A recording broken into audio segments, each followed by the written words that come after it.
On tonight's early edition at 6, President Park Geun-hye expresses a determination to reform the National Intelligence Agency amid controversy over how it's handled itself over the past year. The president also speaks out against those who say her election win last year had something to do with a smear campaign against opposition candidates. North Korea still has a long way to go to fully earn Seoul's trust. South Korea's unification minister announces that inter-Korean talks are a no-go for now until the North starts acting responsibly. Japan's Abe administration is pushing to grant more powers to its self-defense forces to turn itself into a full-fledged military force. A recent opinion poll suggests that most Japanese people are strongly against the move. Stay with us for these stories and more.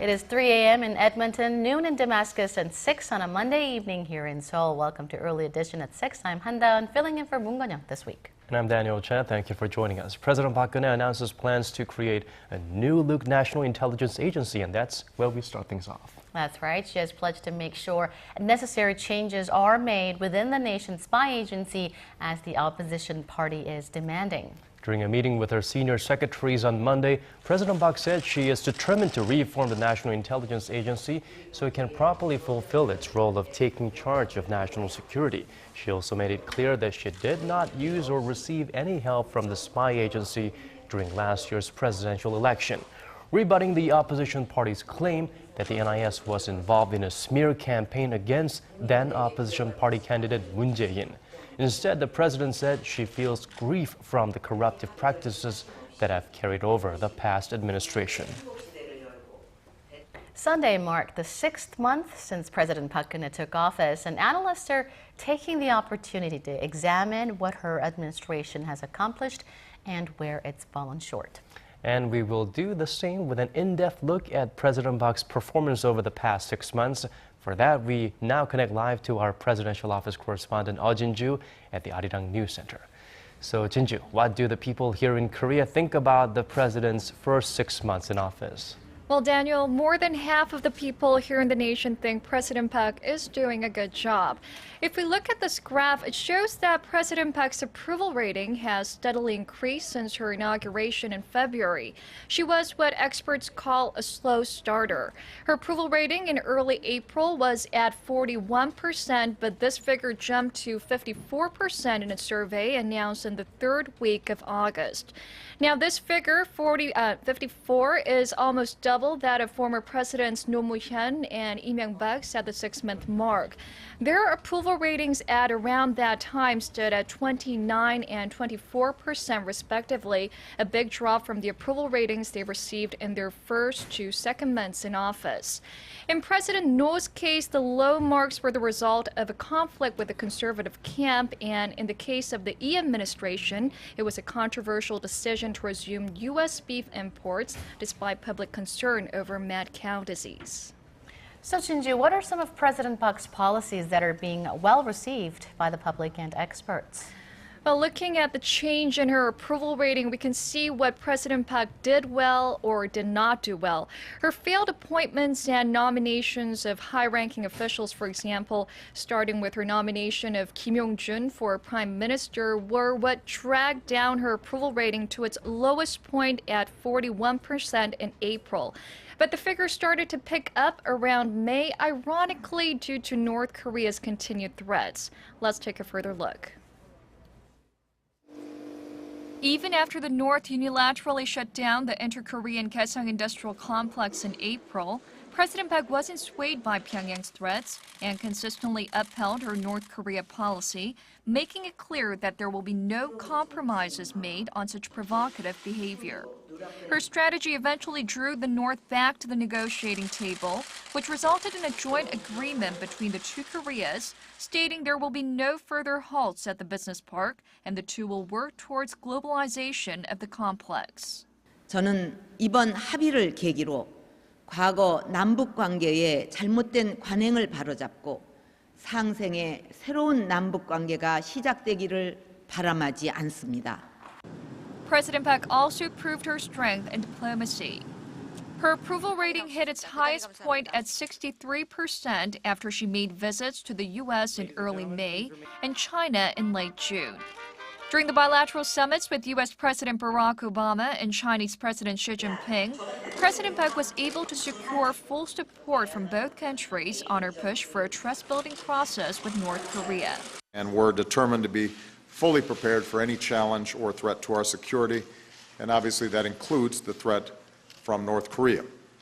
The situation on the Korean Peninsula is heading in a positive direction, and we hope that related countries can work together to quickly resume the six-party talks. In particular, Presidents Park and Hye agreed that North Korea's nuclear program is unacceptable under any circumstances.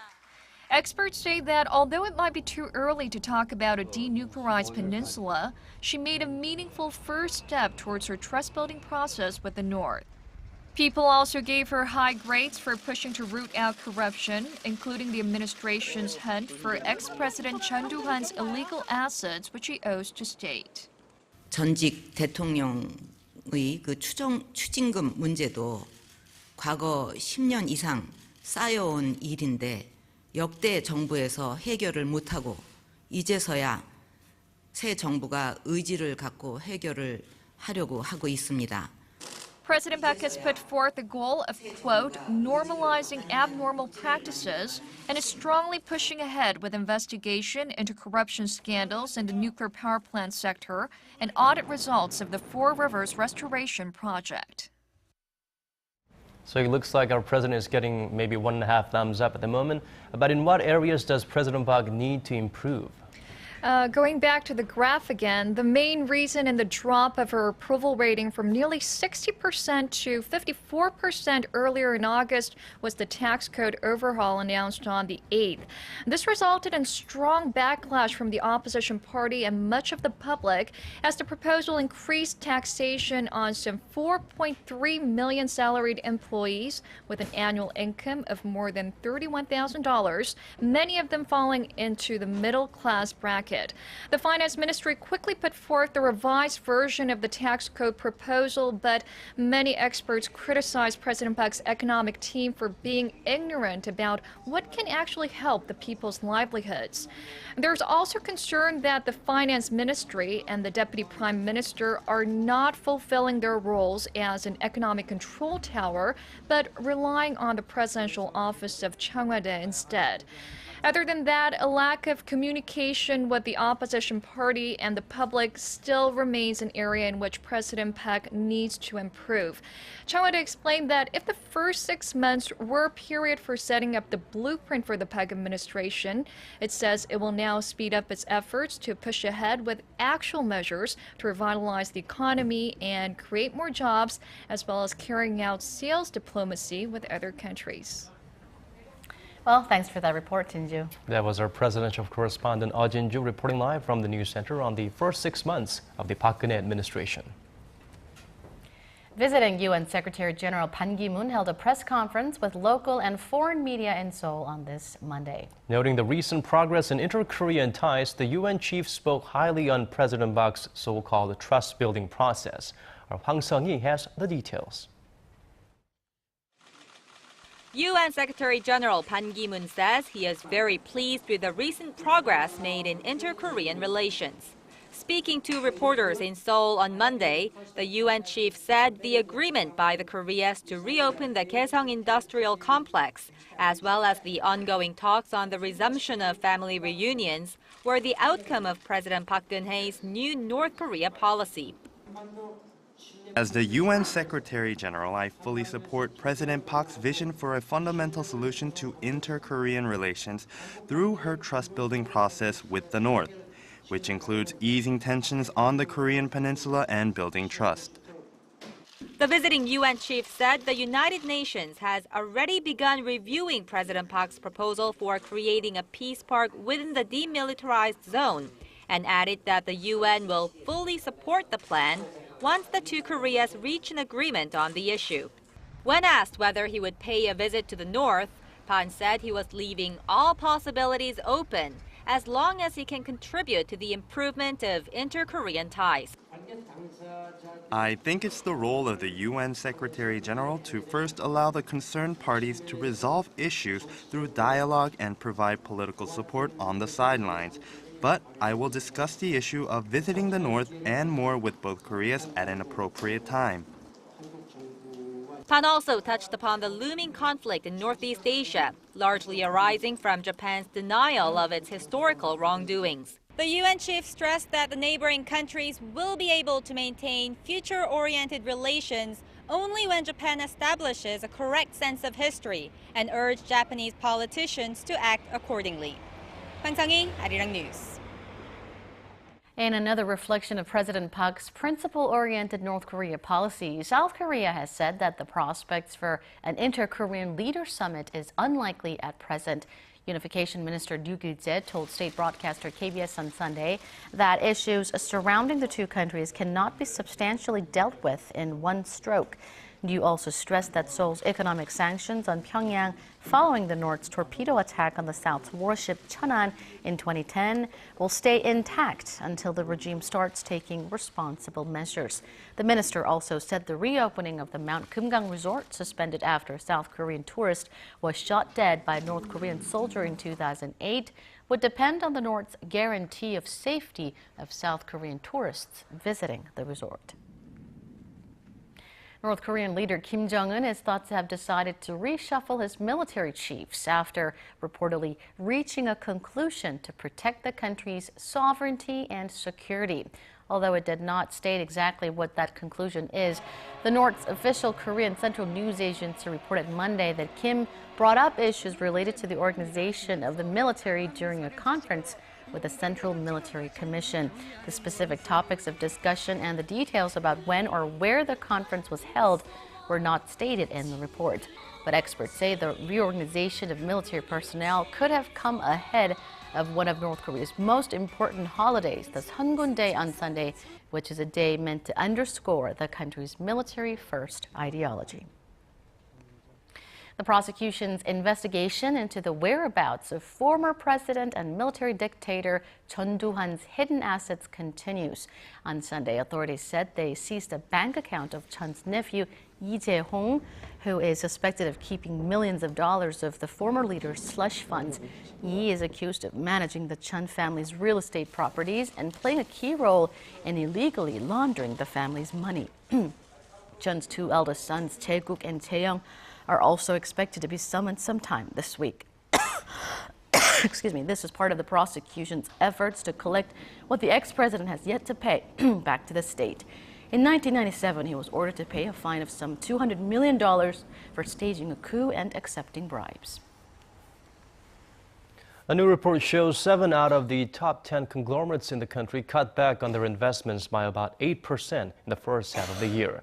That's according to CEO's score Monday, which said the top 10's total investment amounted to $32 billion in the first half of the year, 8% lower than the same period last year. The 3 that increased their investments were Hyundai Motor, POSCO, and Hyundai Heavy Industries. The cutbacks come as the Korean economy shows few signs of exciting its prolonged period of low growth. In the face of mounting concerns about radioactive contamination in fish products, the Korean government has decided to intensify inspections of fish caught in its waters as well as imported products. Our Kim Min-ji has the details.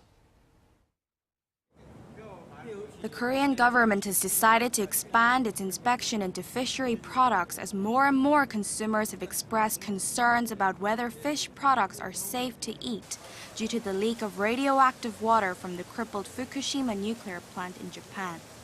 Starting next month, the government will double the number of inspections on 4 types of fish from the ocean: pollock, mackerel, pike, tuna, and shark, to 90 from the current 45. This intensified checkup is likely to continue until the end of this year. The government will also expand inspections into imported fish products. 6 species of fish, including plaice and pollock, which are usually caught in the Pacific Ocean, will undergo 2 tests each week from the current 1 round. Fish products from Japan will receive inspections each time they are declared.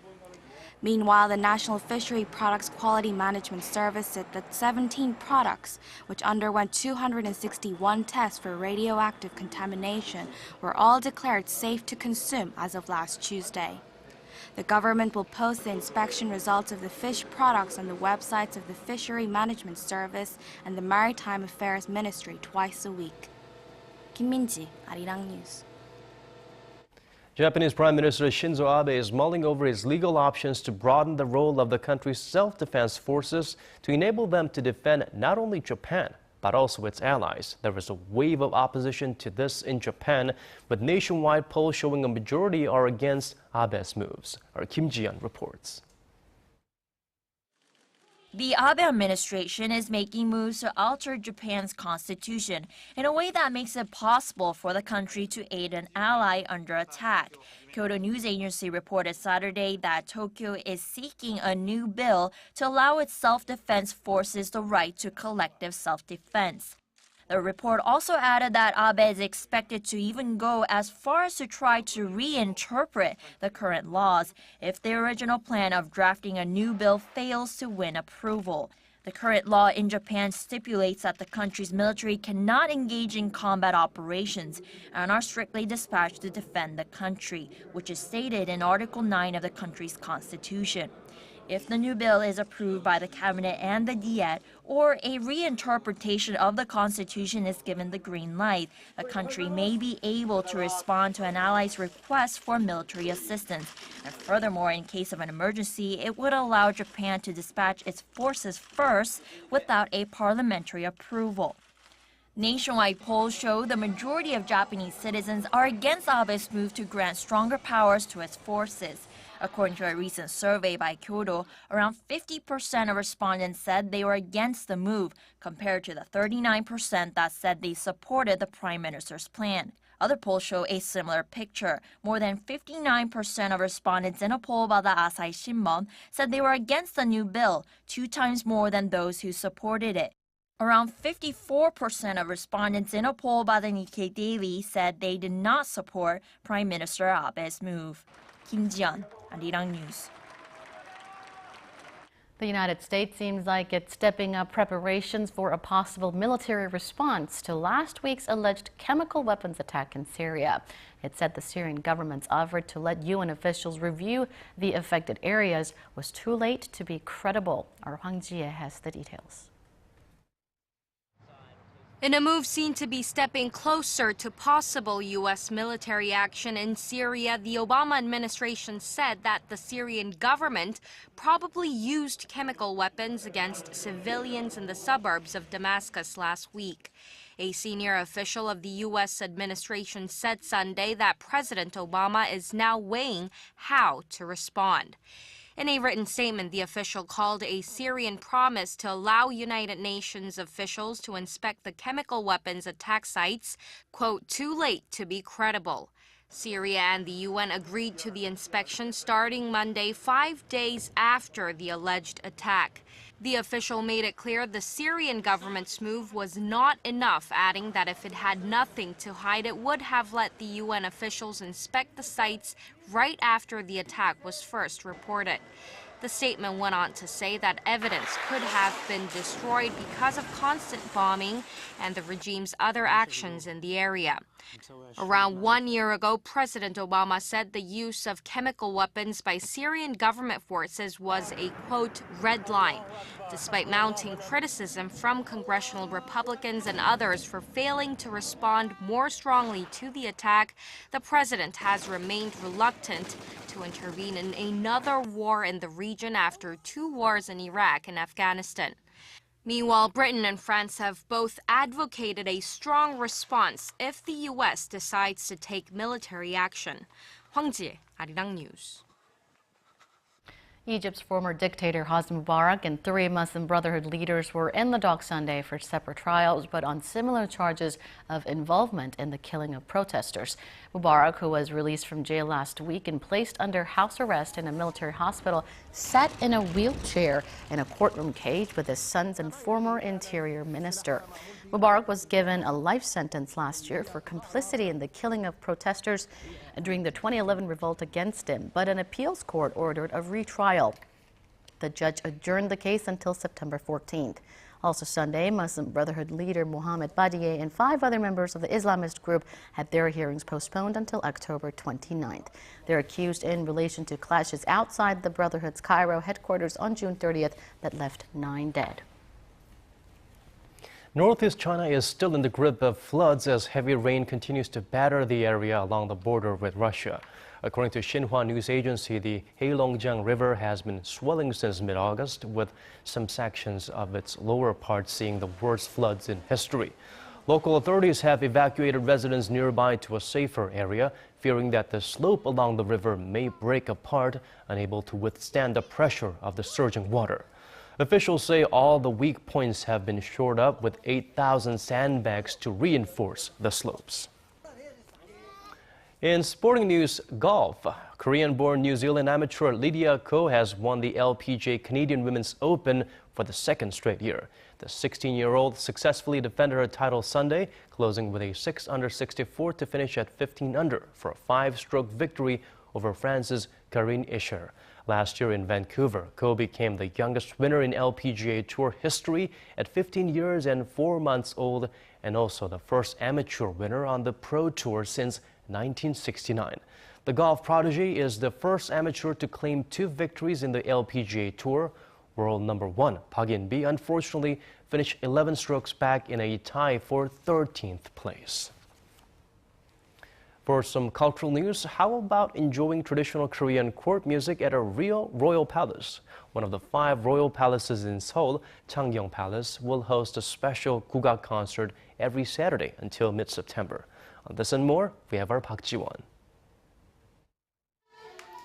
The National Gugak Center is presenting a traditional Korean music concert at one of the nation's royal palaces in central Seoul.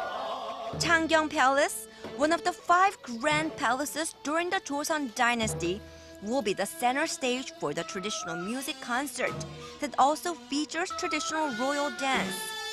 The weekly concert begins at 7:30 a.m. and continues for about an hour every Saturday morning until mid-September. The Seoul Philharmonic Orchestra and Maestro Jung Myung-hoon will present Mahler's Symphony No. 9 later this week. The orchestra has been playing various Mahler symphonies in a series of concerts, and this performance will be recorded as the orchestra's 7th album through the representative classical music label Deutsche Grammophon. The Seoul Ballet Theatre presents 5 contemporary ballet pieces for 2 days at the end of August at Sejong Center for the Performing Arts. This performance costs only 1,000 won, or less than $1. This is part of the Arts Center's special program to widen the audiences for the performing arts among the public. Park Ji-won, Arirang News.